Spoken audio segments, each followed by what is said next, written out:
तर नमस्कार मंडळी, अनबॉक्सिंग चॅनलमध्ये तुमचं स्वागत आहे। आज आपण बघणार आहोत चकल्यांची रेसिपी। खुसखुशीत आणि कुरकुरीत चकल्या कशा करायच्या तर ते बघूयात। सर्वात पहिले मी चकलीचं पीठ घेतलं, छान ते गाळून घेतलं। चकलीचं पीठ मी घरीच बनवलं होतं भाजणीचं। 4 ग्लास तांदूळ, 1.5 ग्लास डाळ, 1 छोटी वाटी उडीद डाळ आणि मूग डाळ हे सगळं भाजून घ्यायचं आणि तांदूळ पण भाजून घ्यायचे। पोहे, साबुदाणा, धने हे सर्व भाजून छान खमंग असं भाजून घेऊन ते दळणाला पाठवलं होतं आणि त्यानंतर हे पीठ झालं।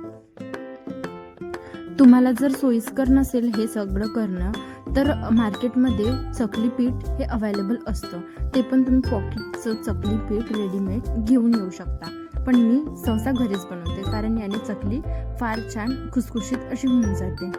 चकली खस्सर येते याने, म्हणून मी असं करते। त्यानंतर एक कापड घ्यायचा आणि ते जे पीठ आपण गाळलेलं आहे चाळणीने ते या कापडमध्ये बांधून कुकरमध्ये लावायचं।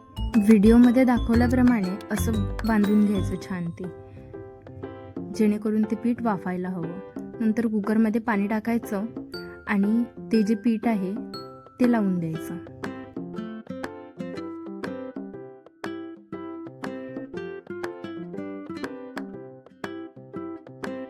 नंतर कुकर लावून द्यायचा।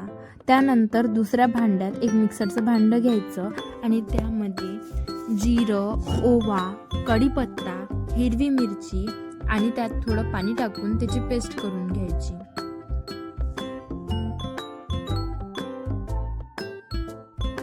नंतर दुसरीकडे जे कुकरमध्ये आपण वाफवलं होतं ते काढून घ्यायचं। 15 मिनिट ते होऊ द्यायचं आणि त्यानंतर ते काढून घ्यायचं। नंतर ते असं होते।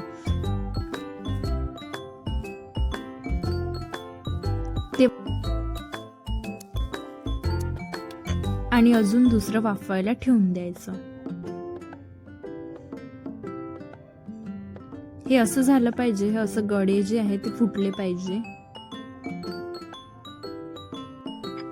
नंतर आपण जे पीठ वाफवून घेतलं होतं त्यात असे गडे होते, तर ते पीठ छान कणकीसारखं करण्यासाठी आपल्याला त्यातले गडे फोडावे लागणार।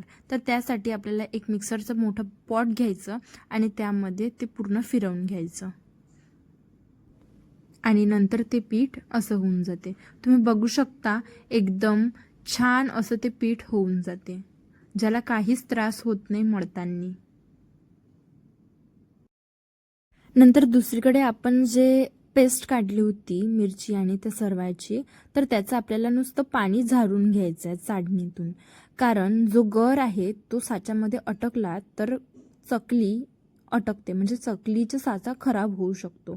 तर त्यामुळे आपल्याला हे त्या पिठात फक्त पाणीच मिक्स करायचं आहे।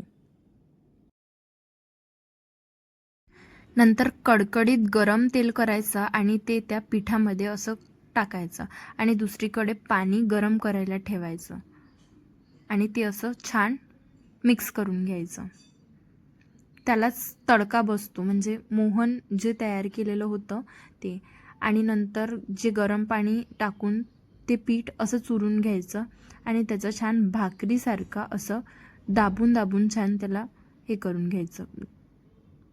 नंतर थोडं थोडं पीठ घेऊन त्याचा गरम पाण्याने असं मिक्स करून कणकीसारखं साच्यामध्ये टाकायचं